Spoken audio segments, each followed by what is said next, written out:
Seeing them, Serena and Kevin cautiously walked towards them. There was no more lightning. Nina and ارغوان threw themselves into their father's arms. Serena turned to Kیمیا and said, "I'm glad that Sالمین, Mrs. Parker, you have a brave daughter." Kate said, "Your daughter was wonderful too." Miller said that this strange case is closed. But did you find out who and why she kidnapped you? Kímia replied, "It was a tall woman. She told us, she just wants to test our daughters and has nothing to do with us." Parker asked, "For what?" "I don't know," Kate said. "She wasn't an ordinary woman." Serena said, "Anyway, the nightmare is over, and I hope it doesn't happen again." Nina went to their house with her parents. Serena turned to Miller and said, "Thank you for helping us. I'm glad it ended well. As for that woman, we'll come later to get a face from your wife." Serena, Kímia, and ارغوان got into the car. Kímia asked, "ارغوان, how's your back wound?"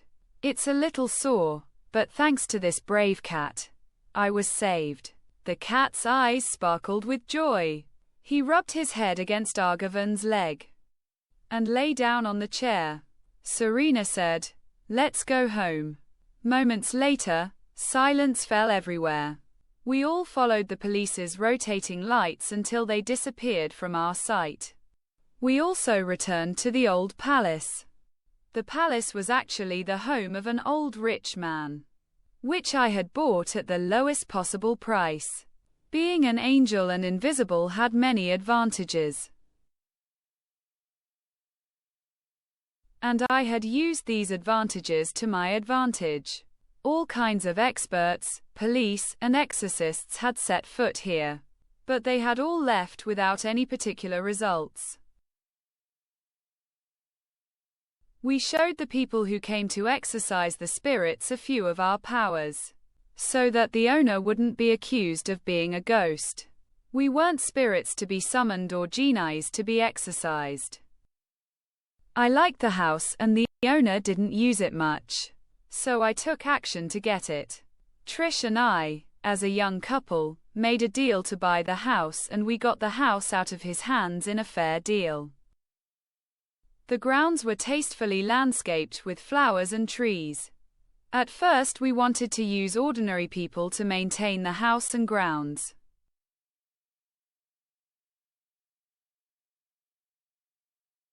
But it was very difficult to get people who could deal with us. Many people wouldn't come to work the next day if the slightest unusual event, or one of us suddenly disappearing and reappearing in front of their eyes, happened. No matter how much I warned the children, it didn't help much, although they tried.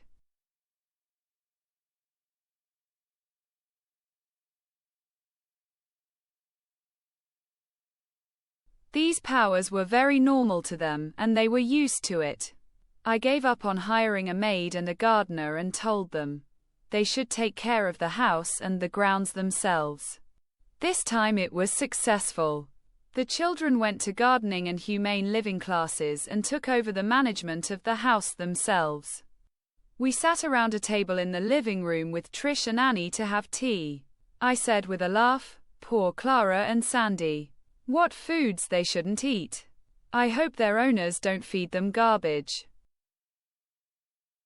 Trish looked at me while drinking her cup of tea and said, "Did you really have to send them to ارغوان and Nina's house?"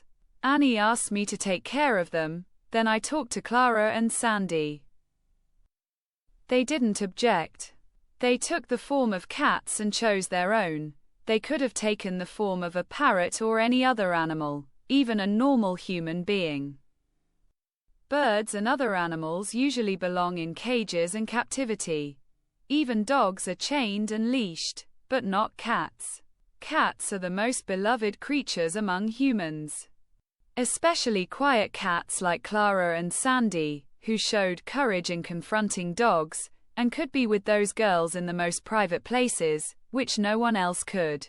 Humans value privacy very much.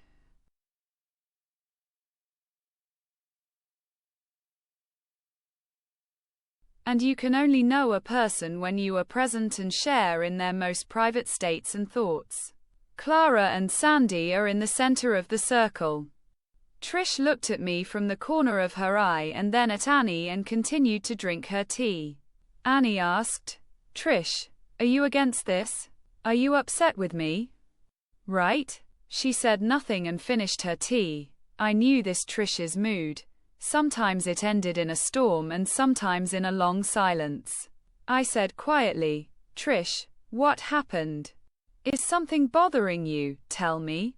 Trish replied, "Although those two girls were brave and strong, they couldn't do anything against the dogs. Clara and Sandy helped them. In the future, if they continue this way, they will face bigger and stronger demons. Like me, you and the children, they will get hurt and even die. They can't do anything against us. We are not normal. We are not immortal. The tools and weapons of this world have no effect on us. Do you really want to involve them in this?" Annie and I looked at each other. Trish rarely talked about anyone like that. She didn't get along very well with humans. But she wouldn't show violence unless someone forced her to. I said, "I mean, let's not continue anymore. If you really want to, I'll tell Clara and Sandy to go back." "You're right, they can't do anything against people like us," Annie said. "I just didn't want them to suffer my fate. That's why I asked Darian to take care of them until the end of these adventures." "That's it," I said.